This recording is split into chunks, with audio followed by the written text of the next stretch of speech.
Okay, all right, good morning, everyone, and thank you for joining us this morning. I think there's nearly 400 of you in person and online, so thank you for joining us for this conversation about the recent Trilateral Leaders Summit between the US, Japan, and Korea. My name is Victor Cha. I'm Senior Vice President for Asia and Korea Chair here at CSIS, Professor at Georgetown. By way of introduction, let me offer a little bit of context for our discussion today. As some of you know, I've been studying the US-Japan-Korea relationship for decades. My first book actually was on the trilateral relationship and how invaluable this relationship was for US strategic interests. During the Cold War, the United States saw these individual bilateral alliances as a strategic trilateral whole when it came to defense and deterrence. And in the post-Cold War, they also saw the institution as important for promoting values and democracy and support of the liberal international order in a part of the world that had not yet fully accepted these values. In the long history of this relationship, there are probably two historic moments that I would highlight. The first was in June of 1965, a positive moment when the United States helped to broker the normalization of diplomatic relations between Japan and South Korea, which led to the flow of technology and economic assistance that helped to launch the South Korean economy. The second, a negative moment, was in 2022, when Japan-Korea relations really plummeted to one of their lowest points in history. Assets were under threat of being nationalized. Countries were being put on export control lists. There's talk of decoupling from an intelligence sharing agreement. There was no dialogue taking place between the leaders of the two countries. And so it's in this context that I would argue that the Camp David summit of August 2023 constitutes sort of the third historic moment in this relationship. The scope of the agreements that were reached are quite impressive. The institutionalization of these high-level meetings, including summit-level meetings, the creation of a new named set of trilateral exercises, and many other agreements and cooperation laid out in the statement on supply chains, combating disinformation, promoting coordinated development assistance. This institutionalization of the trilateral relationship is simply unprecedented, and it really transforms these alliances into something quite new. So in 1965, when Edwin Reischauer worked feverishly to try to bring together, just to bring together the foreign ministers of Japan and Korea, he probably never imagined what we're seeing today, thanks to the hard work of these three gentlemen on the stage this morning. Kurt Campbell, one of our nation's most creative, if not the most creative diplomats of US strategy in Asia. Ambassador Cho Hyundong, who before coming to DC was the point person for crucial agreements between Japan and Korea that facilitated the improved relations today. And Ambassador Tomita Koji, one of Japan's most capable and experienced diplomats, who worked incredibly hard to facilitate the dramatic change in relations over the past year leading to this moment. So the significance of the Camp David Summit cannot be overestimated, and I'm glad we're here to discuss the reflections, opportunities, and challenges going forward. I will turn the floor over now to my colleagues, Christopher Johnstone, Senior Fellow and Japan Chair, former NSC Director for Japan, and Dr. Ellen Kim, Senior Fellow and Deputy Director in the Korea Chair, to carry forth the discussion. Good morning, everyone. I'm Chris Johnstone, Senior Advisor and Japan Chair, and again, I want to welcome Dr. Campbell, Ambassador Cho, Ambassador Tomita. Really a great pleasure to host you here this morning. Maybe if I could, I'll start with just a broad question, really, for each of you. I would just invite you to offer your reflections, perspectives on what you think were the most significant outcomes from the meetings at Camp David, and perhaps anything that you think might have been overlooked or underplayed in the coverage in the coverage here. Maybe I'll start, if I may, with Kurt, and then go to Ambassador Cho, and then go to Ambassador Tomita, if that's okay. So, Kurt? Great. First, good morning to everyone, and many thanks to Victor, Christopher, all our friends at CSIS for hosting this meeting today. I will also say that there's a lot of folks who help play a role in building bridges.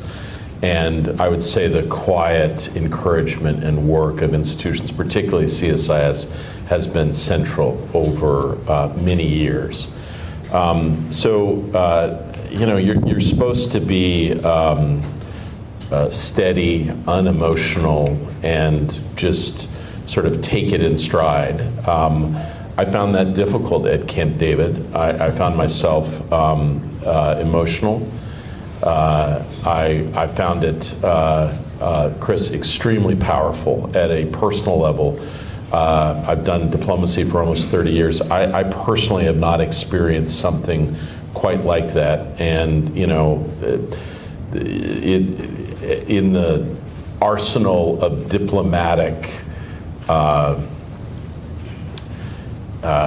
features, Camp David plays a rare role. And the fact that we were able to meet there and sort of consecrate this three-way relationship was extremely powerful. And the power of it, like you would be in a room or a cabin and people would say, oh, this is the cabin that Menachem Begin stayed in. This was Jimmy Carter's cabin. This is where Churchill slept before the meetings about, the next phase in the Second World War. You feel, in many respects, even more than in the White House and other places around Washington, sort of walking in the footsteps of history. And I was struck and impressed by how much my Japanese and South Korean friends understood that, recognized it, and I think appreciated it.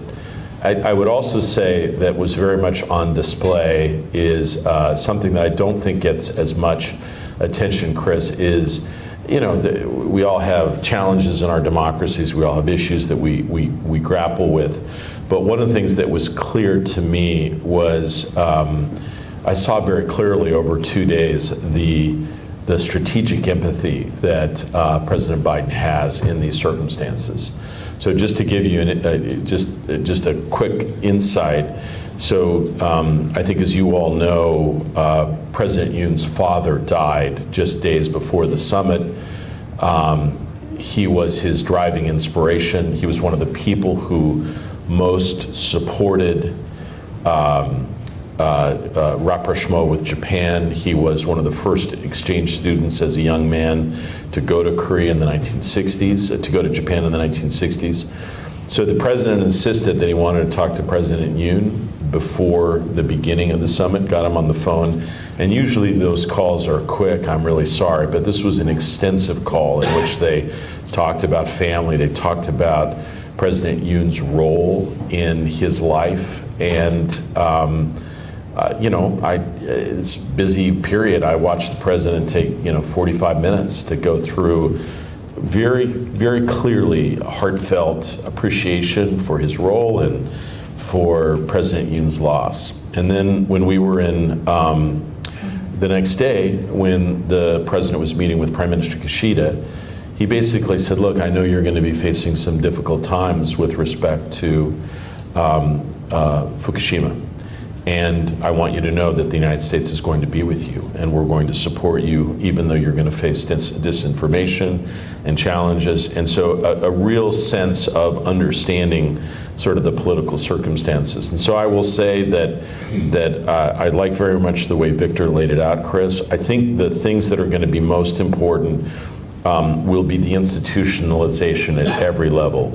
3 leaders meeting every year, investing in a very high-tech hotline that we will utilize. The fact that we'll have our national security advisors, our secretaries of ministers of defense, our secretaries of state meeting regularly, we believe will help propel this relationship forward. I think we are under no illusions that we will face challenges. But the hope will be this time that because the United States has now basically underscored that it has a stated interest directly and publicly in this powerful and positive trilateral that we will engage to help ensure that whatever rough patches that we have, Chris, that we will get through together. Thank you. It's terrific, Kurt. Thanks. I mean, there's certainly nothing like the intimacy of Camp David. And as you said, the institutionalization of the relationship was very much a theme here. Pastor Cho, may I have a turn to you for your reflections? Well, first of all, I'd like to join Kurt. I'd like to echo Kurt, what he said about the significance, historic significance of this Camp David Trilateral Summit. Well, when you look at the press coverage, I think most attention has been focused on something like a strategic implication toward China, or some security arrangement in response to North Korea's provocation. But I also like to highlight some point that made this Trilateral Summit so special. First of all, our three countries are the engine of a global economy. So last year, I think the total GDP of the world, I think reached 105 trillion US dollars. But among them, three countries combined GDP account for about 31% of world GDP. And I think more than that, we three countries are the leaders of high-tech industry, and they are leaders in cutting-edge technologies. And they are, also leaders in many advanced industries like EV manufacturing, EV batteries and semiconductors, and 5G, 6G communications. For instance, we three countries provide, I think, almost 80% of semiconductor manufacturing equipment to the world market. And the Korea and Japan companies, companies from the two countries will supply, I think, almost 90% of batteries which will be used in the United States the next year. So the deeper cooperation among three countries will, I think, facilitate the more resilient and safer global supply chain, which is, I think, benefit for all.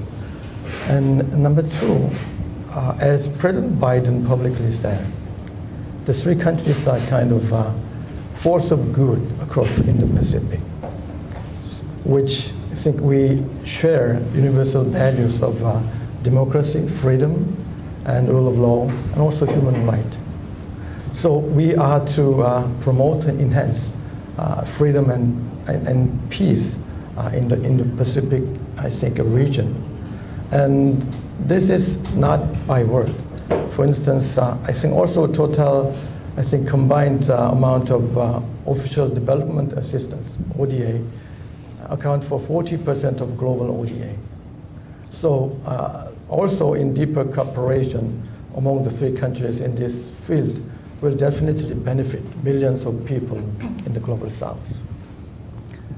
One other point I'd like to add is three leaders agreed on the stronger cooperation in the field of people-to-people exchange, in particular among the younger generations.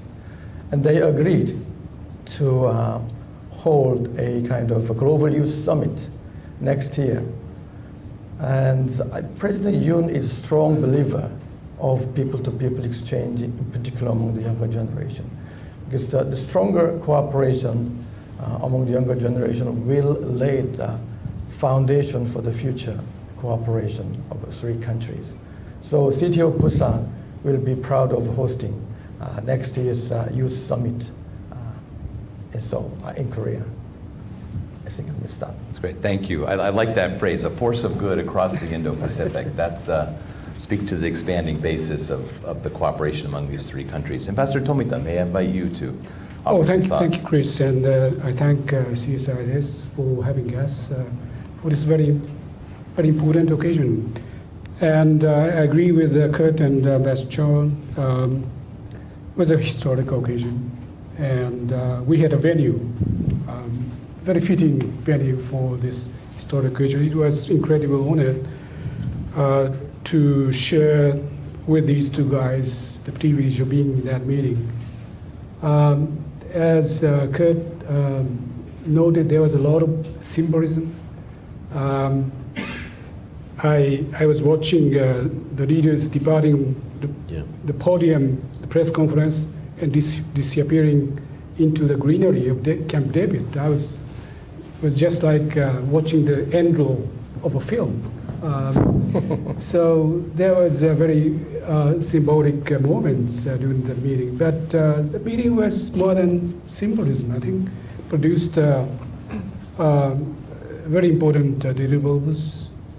To my mind, there are three things that stand out in terms of a concrete outcome. The first is we agree to work for stronger coordination between two alliances.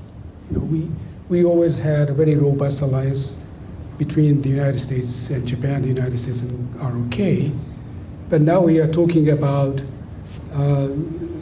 stronger coordination or connection, if you like, between these two alliances, which will enable us to respond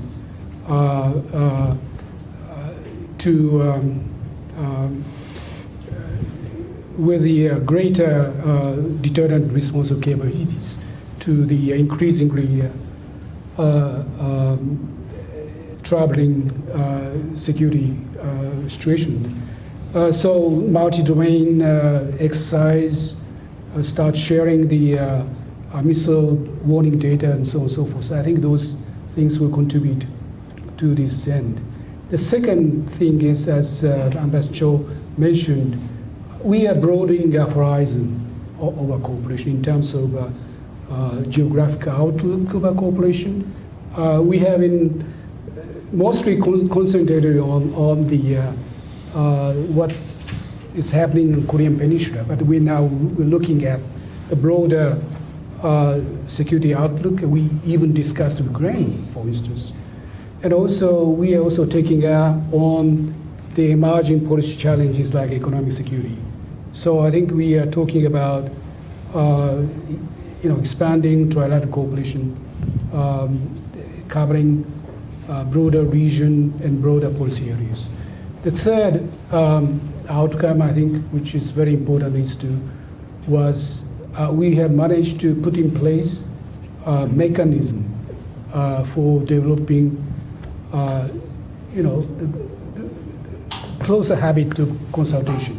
So the leaders will meet annually, ministers will meet annually, security advisors will meet annually. And those new mechanisms will help us bring our cooperation to the next level. So the meeting was rich in symbolism, but also rich in substance. That's great. Thank you, Ambassador Tomita. Ellen? So let me ask you about the commitment to consult, this trilateral agreement to consult and coordinate response to region challenges, which was a really impressive outcome. But the Camp David statement also have a paragraph of the caveats emphasizing sovereign rights and the primacy of the bilateral security treaties as well as international and domestic law. So could you tell us a little bit more about the meaning of the how we should understand the meaning of this commitment and why this agreement is so important to each of your country? May I ask you, Ambassador Tomita, to start? And yeah, of course, absolutely. This commitment to consult, like I said in my previous statement, we are trying to work on stronger coordination between the two alliances. This is something that would underpin our efforts. And in fact, after the failed satellite launch a few days ago, the foreign minister immediately consulted over the telephone. So this is something that underpins the stronger and deeper trilateral cooperation. But at the same time, as I noted, we have had very robust alliances existing bilaterally between the United States and Japan, the United States, and ROK. So there are a lot of undertakings to consult under this alliance mechanism. So the caveat is just a health warning, not to complicate, the existing understandings to consult. So I don't think we should read too much into this caveat. It's just a bureaucratic thing. Dr. Campbell? I love the fact that Tomita Son just said it's just a bureaucratic thing. That's great.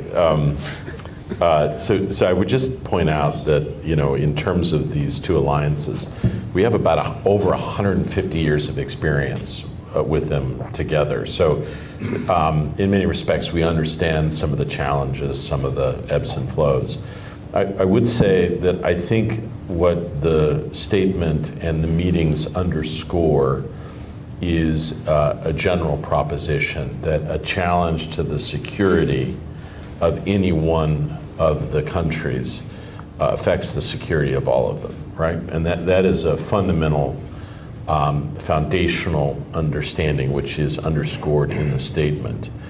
I think there is a recognition, and Ambassador Tomita, I think, presented this well, that on many issues we should get in the habit of consulting more directly in ways that on issues that affect our immediate or our collective security. And what we have done in the last several years has been primarily on the Korean Peninsula, but I think our ambition is to increase the geographic scope and the general framing of these discussions to issues in cyberspace. I mean, the leaders spoke quite a lot about cybercrime from North Korea. We have a special group that's going to meet to start working in this area. I think we recognize that we have a lot of work that we can do together in the Pacific.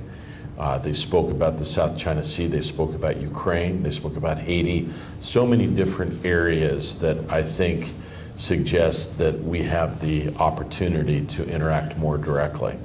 And so I think I tend to read the document as ambitious in this respect. I think those caveats are put there for a good reason, in the sense that our fundamental treaty obligations go through the Senate. These are taken carefully, and we want to begin carefully as well, not to overstep, to build this trilateral cooperation step by step. So I do think it's ambitious, but I think it has also been put in the appropriate context as well. Yeah. Well, again, I'd like to echo what Kurt and Ambassador Tomita elaborated on this. And let me just briefly underline one point. Well, I think this is some clear and loud expression of the leaders of their political will for future cooperation in terms of security challenge in the region. As we know, we have a bilateral arrangement between Seoul and Washington, and between Washington and Tokyo. We have mutual defense treaty. And also between Japan and the United States, you have some kind of similar security agreement. But in between Tokyo and Seoul, we don't have such legal arrangement. So with this trilateral commitment to consult, I think our security cooperation has been elevated to higher level for the future. Yeah. Chris, can I also say one other thing, that this is perhaps just a subtle matter, but I think an important one. I think, if you look at these complex relationships for us in Northeast Asia, over time, I think there is undeniably a paternal quality to some of those interactions. And I thought what was on display in Camp David is a sense of three equal, powerful, committed, determined nations meeting on equal terms. I had that sense, Chris, more than I ever had in the past, that these are no longer lesser, weaker, stronger, older brother relationships. These are relationships in which each country takes responsibility for consultation. I will also say that on many of the issues, the leader of progress was not necessarily the United States. It was Japan or South Korea, given on specific matters, on technology, on Ukraine. And to see that, to witness it, was deeply powerful. Thank you, Kurt. Let me ask our ambassadors about the reaction in your respective countries to the developments and the outcomes at Camp David. I think it's fair to say that in both countries, this rapprochement, both trilaterally and bilaterally between your countries, has been somewhat controversial. I think that's a fair statement. President Yoon has faced criticism at home for his bold leadership in improving ties with Japan. And I think Prime Minister Kishida, at least early on, faced some skepticism about the opportunity that was emerging. So I'd ask each of you, could you share sort of what has been the reaction at home to the outcomes at Camp David, and what more is needed to sort of reinforce, solidify the progress that's been made? Maybe I'll start, if I may, with Ambassador Cho and then invite Ambassador Tomita. Well, it's a tricky question, but let me answer in a very simple manner. Well, I think I've seen some public opinion poll conducted in Seoul right after the Trilateral Summit. Well, President Yoon's approval rate has gone up. And also saw that I think probably 2/3 majority of the Korean people support the trilateral cooperation and trilateral security cooperation in particular. So I think I'm witnessing more and more favorable and positive public reaction to the trilateral cooperation. And also, when you ask about the bilateral relation between Seoul and Tokyo and public reaction, okay, also let me rephrase that. You see now we are witnessing a fast growing number of tourists between the two countries. That is the public reaction to the improvement of relation between Seoul and Tokyo. And there will be more. And I'm quite sure that more and more people in Korea will understand the desire and intention behind President Yoon's initiative, very bold initiative toward the improving relation with Japan. Thank you, that's great. Ambassador Tomita? Well, if I may state my conclusion first, I think a domestic response in Japan has been generally very positive. Of course, we do have our share of people who are doubting the effectiveness of this undertaking. But I should remind you that this trilateral meeting was possible on the basis of the improvement in our bilateral relations. And I remember President Biden speaking about political courage of both President Yoon and Prime Minister Kishida during the press conference. And indeed, there was a lot of courage that needed for the bilateral, the improvement in bilateral relations. And I feel very strongly about this because I was previous ambassador in Korea. My only complaint is that why we couldn't do this earlier so that I could have some bragging right about it. But anyway, so the trilateral was possible because we had a better bilateral relation between Japan and ROK. But with what has been achieved in Camp David, I think we could now expect sort of virtuous cycle developing, trilateral, deepening trilateral cooperation having a positive impact on the bilateral relation between Japan and ROK. Because trilateral cooperation will, I'm sure will lead to a close alignment of security and diplomatic outlook. I think that is a positive to bring our two countries together. And also the broadening horizon I mentioned, I think it's going to be very positive as well because, previously I think Japan and the ROK were too much obsessed with our bilateral relations. We are only talking about what we should do or should not do to each other. Now we can talk about what we can do together for the broader good of the region and international society. I think that will make, I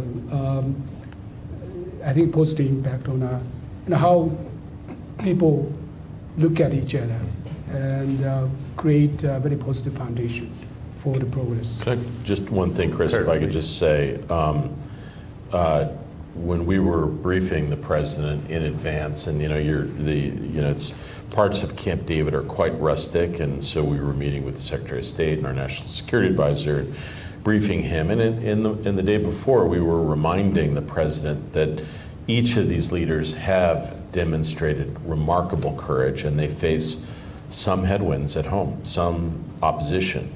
And the president stopped and remarked how many of the initiatives that had come out of Camp David had actually come from circumstances where the leaders faced domestic opposition and that they stood the test of time.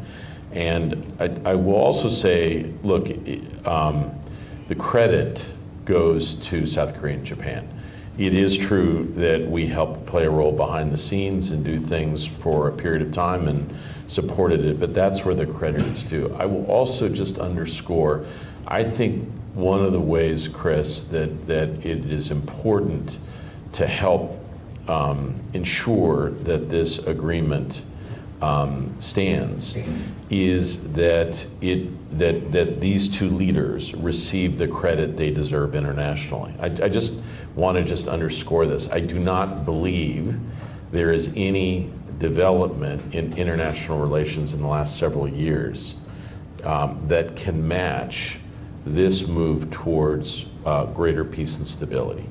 So it is that significant, and I just hope that many of the institutions that basically reward and acknowledge international statesmanship tend to favor other places and other regions. This is a very significant development that needs to be acknowledged internationally, and that international acknowledgement will then have domestic consequences. So it is usually the case that domestic issues inform international politics, but in this case, international recognition and acknowledgement will have a deep impact on domestic politics. So I want to say that I do not believe that there's any acknowledgement, any accolade that Prime Minister Kishida and President Yoon do not deserve. Thanks, Kurt. It sounds like your dream has come true. Yeah. Dr. Campbell and Ambassador Cho, so the joint statement have a number of impressive areas of economic and technology collaboration among the three countries, but it is also the case that many Korean, Japanese, and American companies are fierce competitors in many sectors and industry. Economic security has become national security, and even allied interests do not always align. So, for example, there is no reference in the joint statement about limits on the outbound investment into China. So, is this likely to be the challenging area for the three countries to build a more corporate agenda? May I start with Dr. Campbell? So, look, I think, first of all, just as a proposition, it is undeniable that technology represents the emerging arena of the most intensive competition and cooperation between allies and partners. So I think the way you presented it is exactly right. I would also say that even a step further, I think all three leaders acknowledged that increasingly our governments need to field senior practitioners who actually understand the decisions on technology that they're making. And I am often struck that I'm in meetings where we're making decisions on things that are very hard to fully grasp technologically and understand. And I admit that readily. So one of the things that the three leaders agreed to is to begin a executive training program for senior officials, rising officials in all three countries that will help spend weeks together, months together learning about the ramparts of technology, AI, and quantum computing, so better able to make joint decisions. I think the truth is that Japan, South Korea, and the United States are practiced at the art of understanding how to navigate both competition and cooperation. I think that is a case study for how to maintain strong relations even in the face of fierce competition. And so I think that represents in many respects an international ideal. I personally believe that the three countries are quite aligned with respect to how they see the challenges in the region. The challenges that Russia presents to Ukraine, the provocations of North Korea, and the desire to have a steady, predictable relationship with China, but also concern about increasing provocations and uncertainty emanating from Beijing. Ambassador Cho, do you have anything to add? Well, just briefly, well, in the system of market economy, all the companies in the same area, they are sometimes competitors, but at the same time they are collaborators. So I think the trilateral cooperation in the field of business and industry are strengthened among the government. I think the companies of three countries will follow the way. For instance, well, as I mentioned, for the manufacturing sector of the electric vehicle batteries, there are three major Korean companies. And on the other hand, there are three major automakers in the United States. So now, these three companies have their own pairing partnership with the other three companies.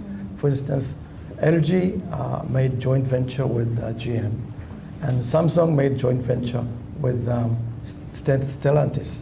Yeah. And SK made a similar mechanism, similar arrangement with Ford. So all this kind of partnership among the three from Korea, three from the United States will make, I think, the EV battery, I think, EV electric vehicles industry in the United States more, I think, prosperous. And the collaboration, we're going to see more and more collaboration among the countries concerned. Thank you.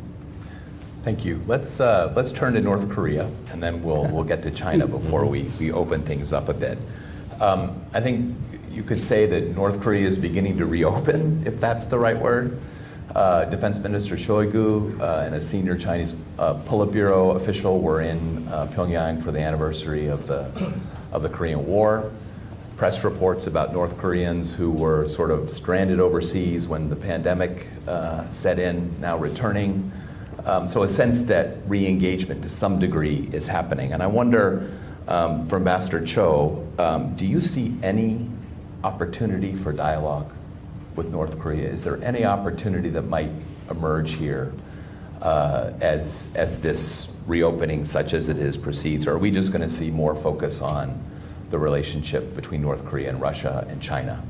And then for Ambassador Tomita, if I may, Prime Minister Kishida has renewed calls for dialogue with North Korea on the abductions issue. He characterized it in the press conference at Camp David as a, quote, humanitarian issue with time constraints as the families of the victims age. What are the prospects from your point of view for dialogue with North Korea on this issue? Maybe first to Ambassador Cho. All right, let me first underline the point that in the joint statement, we call it Spirit of Camp David. The three leaders, again, reaffirm their strong commitment to the denuclearization of North Korea, DPRK, specifically DPRK this time. And also, they reiterated their commitment to the resumption of dialogue with North Korea with no preconditions.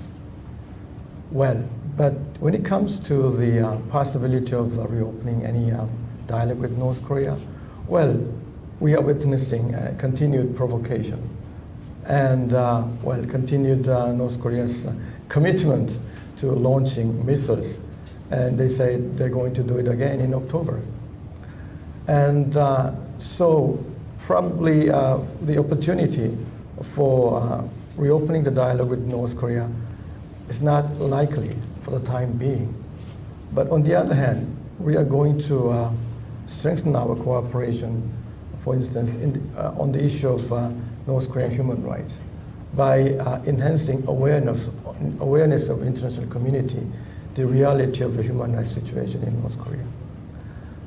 This time, I think for the first time, we include the issue of unrepatriated prisoners of war together with the issues of abductee and other North Korean refugees, which is also significant. So at the international forum, our three countries will take the lead in consolidating, I think, international support for North Korean human rights, and also in response to North Korea's, I think, continued provocation. Thank you. Ambassador Tomita? Well, first of all, although I mentioned the broadening horizon for trilateral cooperation, that doesn't mean that we are going to dilute our efforts on North Korea. On the contrary, I think we'll be seeing much more robust efforts coming from our alliance on the basis of closer coordination among three countries. That being said, the issue of abduction is, like you said, Chris, extremely serious. I met abductees' families visiting the United States several months ago. It was really heart-wrenching story, and there was a palpable sense of urgency because, as you said, the abductees' fathers and mothers getting into old age, even some of them have passed away. So there's not much time left for these families to see their loved one coming back. So that's the reason why Prime Minister Kishida has been calling on North Korean government, North Koreans to start dialogue with a view to solving this extremely serious humanitarian issue. Unfortunately, we haven't seen any window or for dialogue developing. But I think the important thing is to maintain solidarity. National solidarity is a very important means of finding a solution to this, and for that reason, we very much appreciate very strong words of support coming from both President Biden and President Yoon in the Camp David. Yeah, let me just add just one simple point. I mean, so as to achieve the goal of common goal of denuclearization of North Korea, any kind of dialogue or engagement or negotiation with North Korea is vital element. Without any engagement, we cannot, achieve this goal. So the door for the dialogue and resumption of the engagement is open there. So I just like to urge North Korea come back to negotiating table. Thank you. Very good. Ellen? Kurt, did you want to comment on this? Thank you. So let's talk about China.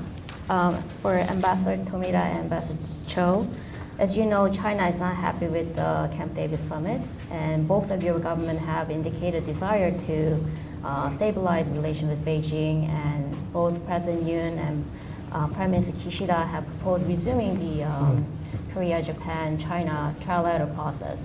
But do you think that will be now more difficult in light of the Camp David summit? How do you see, how do each of you see the relations with Beijing going forward? And Ambassador Tomita, I also have a follow-up question for you. How do you assess the China's reaction to the release of the treaty water from the Fukushima power plant? Do you see that this is going to further impede the progress between Japan and China?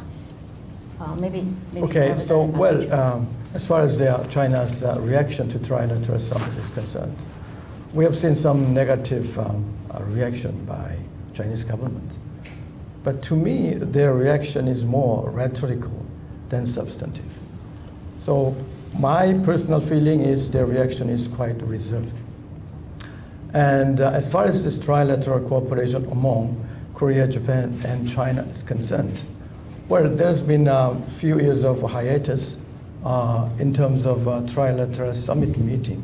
The last meeting was 2019. So as chair and host of this upcoming trilateral summit meeting among the three countries, now Korea is making every effort to consult with these two countries to hopefully we'll be able to host a trilateral summit meeting toward the end of this year. And so far, the reaction from Tokyo is always positive, and also from Beijing I'd say is quite forthcoming. So we look forward to hosting another trilateral meeting anytime soon. Professor Tomita? Well, I think at the press conference or in other occasions, I think our leaders made it very clear that this initiative is not directed to any specific country.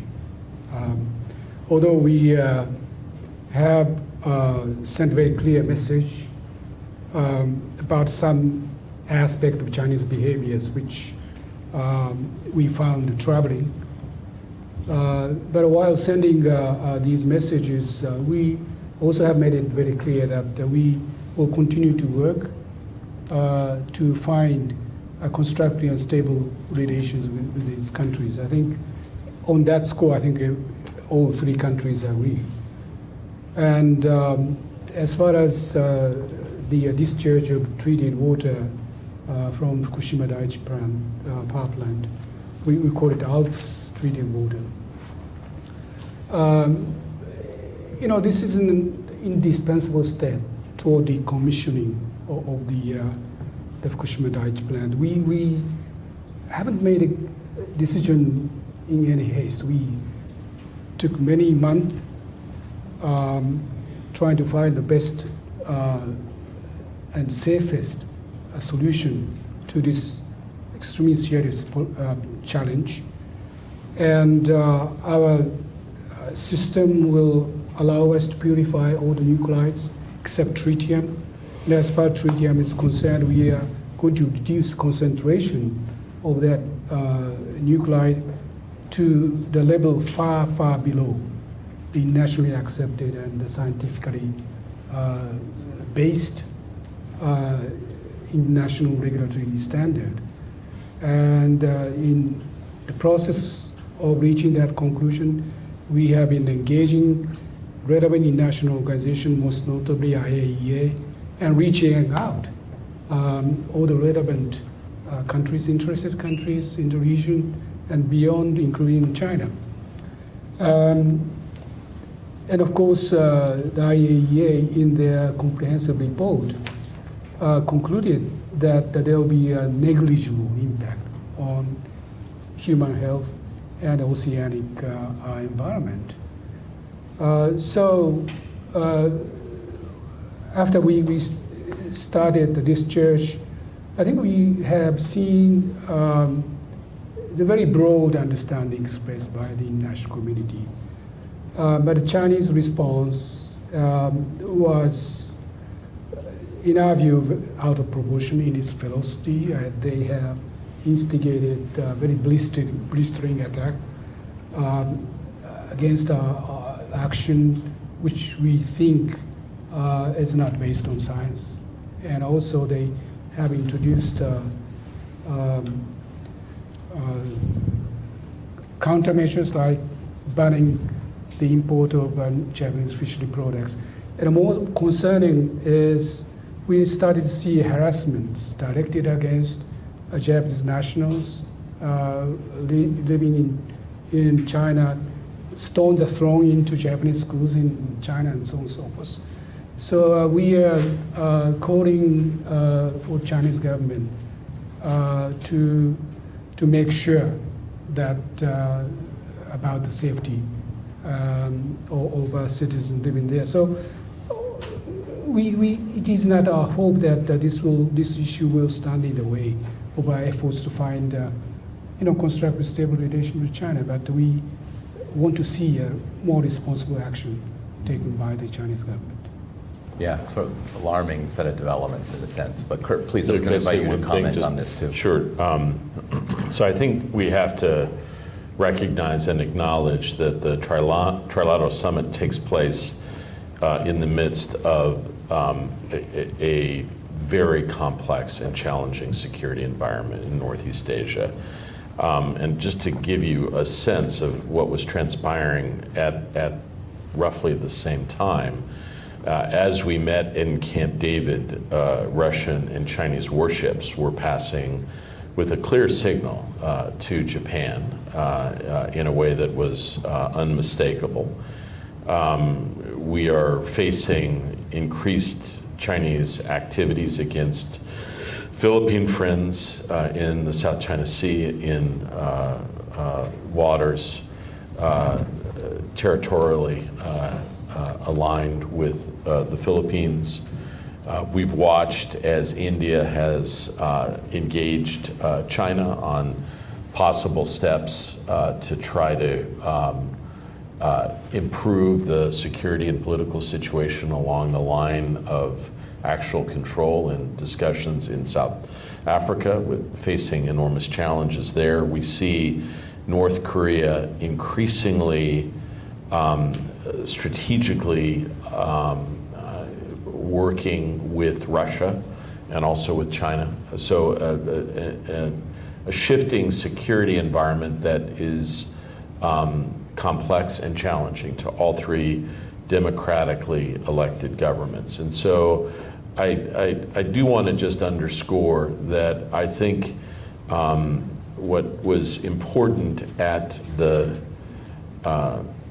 summit, Chris, was that the leaders not only discussed all the areas that we were going to work collectively going forward, but they tried to align their views of what was transpiring in the region, generally Northeast Asia, in Asia per se, and broadly internationally. And I will say that for at least my ears, I have rarely heard such a broad sense of consensus about what the challenges that each of us face more directly. And so I think it is undeniable that the security environment is concerning to all three, and I think the appropriate response are exactly the steps that the leaders took at Camp David. Thank you, Kurt.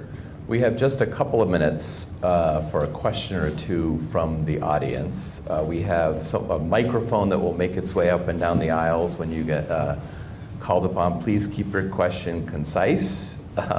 But please, we'll start here in the second row here. Thank you. I'm Alan Jung, a student at Georgetown University. I have a question for His Excellency Tomita Koji. 尊敬する富田大使様、私はチャー教授の学生です。日本の在日韓国人の複数国籍の禁止についてお聞きしたいです。現在、日本政府は海外で生まれた日本人のお子さんには複数国籍を暗黙のうちに認めていますが、一生日本で暮らした在日韓国人には複数国籍や投票権を禁止しています。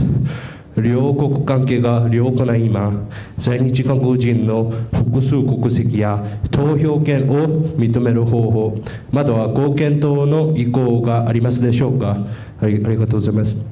In essence, right, Ambassador, he's asking about. I think for the benefit of the audience, I think you should have Can you ask the question. in a nutshell? Am I right? And in a nutshell, your question is too technical. I don't think it's appropriate for me to address. Okay. Trying to address. That's fine. Yeah. So if you have any query, I think you can reach out to embassy so that we could give you an answer to a very technical question. Yeah. Thank you. Yes, right here, please. Again, concise, please. Yeah. Hi, I'm Soyeon Kim, a reporter for Radio Free Asia. I have a question regarding the three trilateral cooperation in response to North Korea threats. You touched a little bit, But since we just saw the second satellite launch last week, and that's not long after the Trilateral Summit, so do you see the three countries have seen any kind of changes or improvements in responding to the North Korea's immediate threats? And then do you see any areas that you can improve a little bit more? Thank you. I would say I've been extremely impressed about how our national security and defense establishments have responded to provocations. We have Sid Seiler here, who helped work on these issues for decades when he was in government. What has been refined over time are trilateral responses. We have playbooks. We know exactly how we'll respond to particular provocations. Deep consultations, as Ambassador Kishida suggested, on these particular issues. I think the challenge that we face, that in the current circumstances, in the past, that it was often the case that North Korea went through this ritual of testing or provocations to send a signal about the possibility of, what are the terms for dialogue or discussion. It appears to each of us that increasingly these military steps are about modernizing their arsenal and doing so in ways that are deeply concerning to the region as a whole. I think all three of us are united in our determination to keep the door of diplomacy open. And it is also the case that we have all put carefully and quietly incentives for resumption of those discussions, whether it's in humanitarian or health or other ways. I would say, at least from the American perspective, ever since President Trump left Vietnam, Hanoi, perhaps earlier than the North Koreans anticipated, we've had no real discussion or dialogue of any sort in North Korea through any channel, through any mechanism, and we still await the possible response to any sign that they're interested of resuming dialogue. Maybe we'll do one last question back here.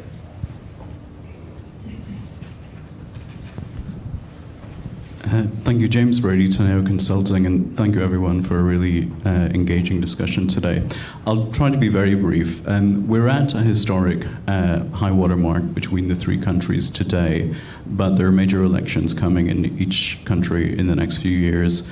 How future-proof is this new framework? And secondly, just with relation to Fukushima and in terms of boosting that, the trilateral, would President Biden or President Yoon be open to setting up a standing order to eat some delicious Fukushima fish once a week hereafter? Chris, this nice woman in the back was the first to raise her hand, and Apologies. we should take that question as well, and then we'll answer. Okay. We have to be balanced here. Yes, actually, Dr. Campbell, thank you. My question was for I was hoping you. it was to other people, but go ahead. I'm Eun Jung-cho with the Voice of America. Today, Kim Jong-un called the leaders of the U.S. and South Korea and Japan as gang leaders for regularizing joint military exercises. Dr. Campbell, what is your reaction? And some analysts compare the commitment to consult to Article 4 of NATO, which is say the trilateral relationship is already a de facto military alliance, or at least a step towards the military alliance. Thank you. Tricky questions. Master Cho, would you like to take any part of what you've just heard to get us started? I think Kyoto will respond. Okay. I can at least start. Well, first of all, thank you for your first question and your idea and suggestion. First of all, Ambassador Emmanuel has just returned to Tokyo from leave, and he intends to head up north for a delicious fish dinner very shortly. And knowing Rom. He will not eat quietly. There will probably be a lot of reporters and others there, and he will comment after every delicious bite. So I think we can anticipate that. And I think I would just underscore your point. Nothing can be future-proof. Nothing can be. But I will also just underscore that there are examples of countries that faced complex histories that have managed to, through a variety of reasons and mechanisms, managed to create a new relationship and a new future. I'm old enough to remember the 1970s, the enormous tension that existed between France and Germany. It's almost impossible to remember now, but through courageous steps, through institutionalization, through habit, through exchange, the people-to-people issues, the youth exchanging, education, many of those issues have been very effectively surmounted, and they are now thought to be among the two most important and aligned diplomatic forces on the European continent. You know, obviously every circumstance is different, but we are determined and intent to try to do what we can to solidify and to continue this trajectory into the future. And I will say one other thing, if I may, that, you know, we often talk about like ensuring that the process can continue between Japan and South Korea. What is often unstated, because Japanese and Korean friends are very polite, is they seek the same in the United States. And they are also worried about political developments in the United States that would depart from what I believe is the strongest, most durable, most bipartisan tradition in the United States, which is tackling issues working in the context of allies and partners. And I believe that is something that President Biden, working closely with Democrats and Republicans, has sought to do not only in Europe and Asia and elsewhere. There are lots of criticisms to go around, but I think at a general proposition is that that sentiment and that tendency and that desire has been welcomed by allies and partners, particularly in Northeast Asia. And they're trying to send a subtle but unmistakable signal to American domestic politics that working with allies and partners in this constructive, respectful manner as equals is the preferred course of action for our partners in Asia as well. So this is not just locking things in the region. This is a very clear demand signal from Asia, subtle but unmistakable, that continuing some of these policies, which were and have always been bipartisan, should be continued. So I think that's our goal in all three polities. To the very good question that you asked, which I have now forgotten, Chris, can you just repeat? I was so focused on this France and Germany, I'd gone back in time. This is what happens when you get older here. So can you just, North Korea. Yes, Right, Kim Jong-un called the leaders of U.S., South Korea, Japan as gang leaders, and then the commitment to consult, some compare with Article 4 of NATO. So is the trilateral relationship already a de facto military alliance, or at least a step towards that? I now it all comes back. Yeah. Look, we've heard lots of talk about like this is a version of NATO in Asia. So first of all, I would say NATO as an institution has so much to be proud of. It's one of the most impressive, unique military and political establishments on the planet. It has served American interests, European interests, other interests quite effectively. I do not believe fundamentally that what is going on in Asia has really much to do with NATO. These have unique characteristics. As I mentioned, we have almost 160 years of alliance relationship with both of these countries. Our goal is to follow that unique path and to recognize that it will follow its own timing and pattern of consultation and engagement. I think it's very important for all of us not to get ahead of ourselves. And so we've tried to take this in a step-by-step manner. And so I personally would discourage comparisons with NATO. I would focus more on the unique contributions that all three countries make and the desire to chart their own path in a complex Northeast Asian environment. Just one quick response to the question about North Korea. I just like to make clear to North Korea, as President Yoon said, the continued provocation and the continued violation of multiple UN Security Council resolutions by North Korea will only strengthen the trilateral security cooperation among the three countries. Well said. Ambassador Tomita, is there any final thoughts you want to offer before we wrap up here? No, I think we all three of us meet very often, and the meeting always ends Kurt having the last words. So last word. So I have nothing to add. Doesn't really feel that way. It feels like you're I'm talking. familiar with that dynamic, yes. Well, please, this has been a terrific and wide-ranging conversation. My sincere congratulations to all of you again on really an historic set of developments. Please join me in a warm round of applause for